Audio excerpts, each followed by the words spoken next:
Hello. I'm almost 85, and so my memory is not as good as it once was. And so I hope you will not be too upset with me for um, sometimes referring to my story on paper. A quarter of a century ago, I was 60 and my biological father, Mort, was 80. One day, he called me up out of the blue. Mort called me up out of the blue and said, "I have something I must tell you." He sounded very angry that he had to tell me. So I waited. Then he said, "When you were 3.5 weeks old, I tried to drown you." "Why would you want to do that, Mort?" I asked. He replied, "Well, your mom had gone out and I wanted to give you a bath.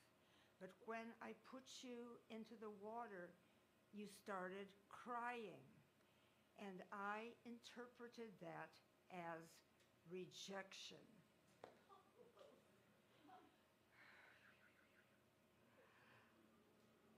"How long did you hold me under the water, Mort?" There was a very, very long pause right there. Finally, he said, sounding like he had been forced to chew on little, tiny, rusty nails, 15 seconds. But knowing Mort, as I unfortunately did, I'm sure it was much longer, and I am sure I died that day.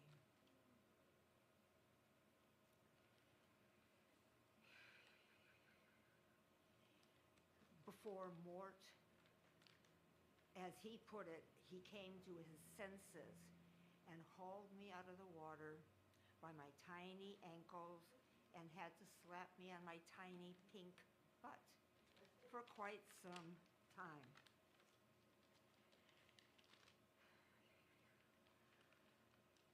I'm sure I died that day, and that death had a profound effect on my life, for bad, red flag, and good, green flag. And for near-death experiencers, it has much the same effect of green flag, red flag.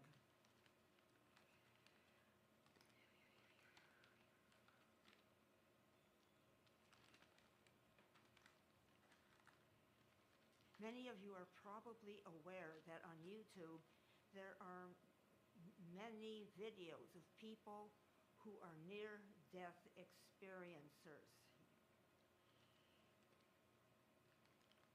They've died and come back, and they report seeing, after their horrendous accident, they report seeing their bodies lying in a tangled mess on the highway, or they observe their operation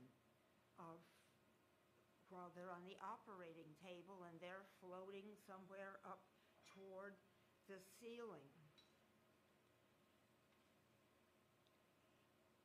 And they can absolutely, perfectly report on every detail of the operation, who did what and when.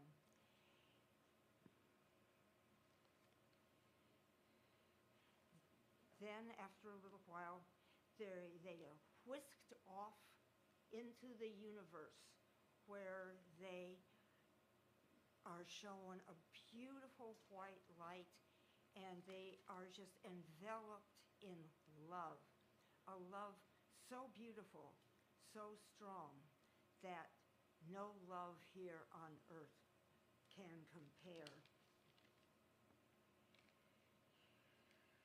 And they don't want to come back.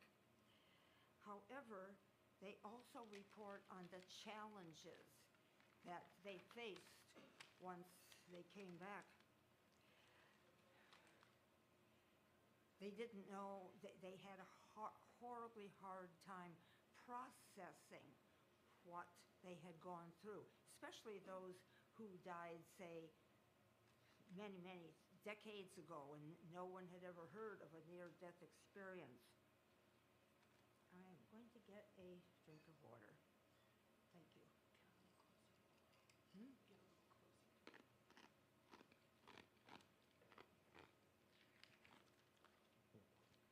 They report many, many changes. They become less materialistic and more spiritual. They often change their well-paying careers and change to a job where they can just help people. They sometimes become musicians or artists who want to try to express what they saw on the other side of the veil. But 80% get divorced. And nobody wants to hear their stories. Very clear. The NDEers often find that they mess up electric and electronic devices. And I remember there was a time in my life when I walked under a street lamp, it would turn off. And when I walked under the next one, then the next one, the next one, they all turned off. And I also found that when I would drive across the Bay Bridge, the lights went off as I drove along. It's not a very useful skill to have.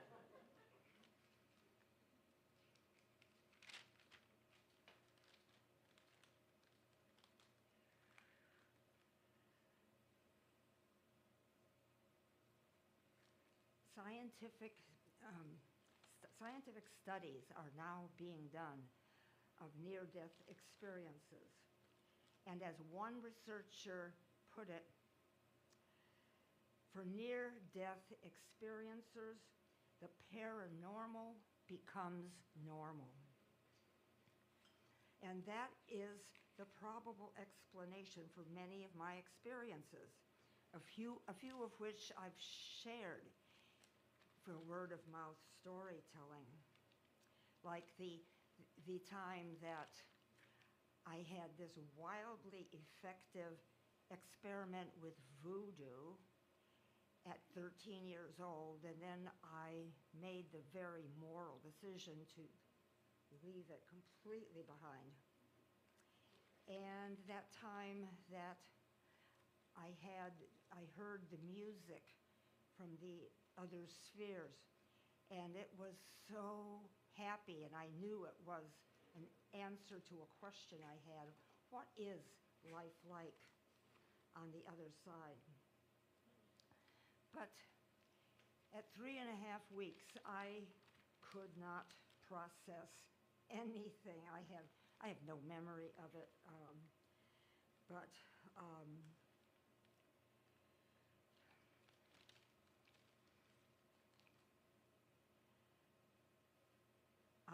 as a child, I was solitary. I would sit at recess. I would sit at the edge of the playground and watch the other kids doing what kids do. And I would ask myself, why are those girls jumping rope? And why are those kids running around screaming? So it is no surprise that through all my schooling, from grammar school through high school, through college, I had no friends and no dates. I was in school to learn, darn it, and I closely examined the walkways when I was in any school. Fast forward to when I was news director of radio station KZAP in Sacramento. Someone knows it? All right, all right. And one day, I was at the station, and a young man named Carl came by, and said, hey, I've got this cause. I'm really interested in this cause. Would you please help me over the radio to get attention, paid to this cause? And I said, sure. And I would meet him at his home that evening. But then I totally forgot, which was not like me. The next day at work, he shows up, and he is very pissed off. So we agreed to try again. So I had his address now, and I had never been there before. I pulled up almost in front of his house, but as my headlights shone on this sweet little tan VW, I shouted inside my head to myself, "That's it!" And I didn't know what to do with that thought. So I went to his door, to Carl's door, and I knocked on his door. He shouted for me to come in. And as I did, my eyes fell not on Carl, the young lawyer, but on this good-looking young man who was stuffing envelopes for Carl's good cause. And it was love at first sight for both of us. We soon married. We bought 5 acres here in El Dorado County, and we built a rather nice house. And shortly we had a sweet little baby girl who is now 50 years old. She's beautiful, she's brilliant, and she's a lawyer. She's an attorney who helps poor people with their legal problems. But I'm sure that the divine brought Richard and I together because of Melina. So after that, a friend of mine, knowing that I was somewhat lonely, suggested that I go to Dance Jam in Sacramento. She said that there's a woman there named Tara who rents a big space, and she plays really good dance music through really fine speakers. Maybe I should go. And she added, you don't have to dance with anybody. You can dance all by yourself if you want to. I think it was the second time that I was there that I saw him. He was dancing facing a wall. And he was wearing a bright red shirt and white shorts, and he tilted his head in just the most fetching way. And I went to Tara and I asked her, do you know anything about him? And basically what she did is she introduced us. And he was really handsome. And we wound up buying a hectare on a ridge top in Lake County. And we were together for almost 40 years. Jim died in September of 2024. He's visited me a couple of times since I'm living here in El Dorado County when I had a health scare of my own. I'm almost 85. I know I'm not around for much longer. But I'm not afraid to die, and I am so looking forward to giving Jim a big hug. Thank you.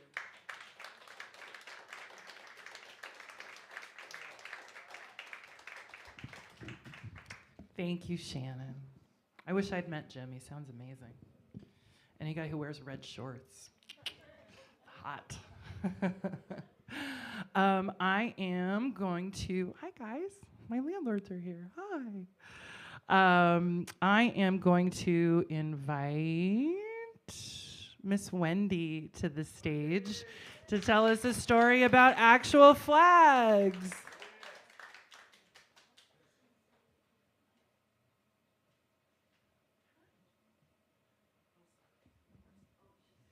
Yeah, so I'm the one who took her literally. So this is a story that involves red and green and blue and white and yellow flags really close. So that's how I'm going to start it off. But first of all, doesn't everybody think that everyone should have at least one travel story about adventure and fun and surprise? Like, does everybody have one of those? And if not, go get yourself one. Yes. No. So my story, we have to go back to my 20s, also before electricity was invented. But I had a really fun summer where I worked in Glacier Bay, Alaska.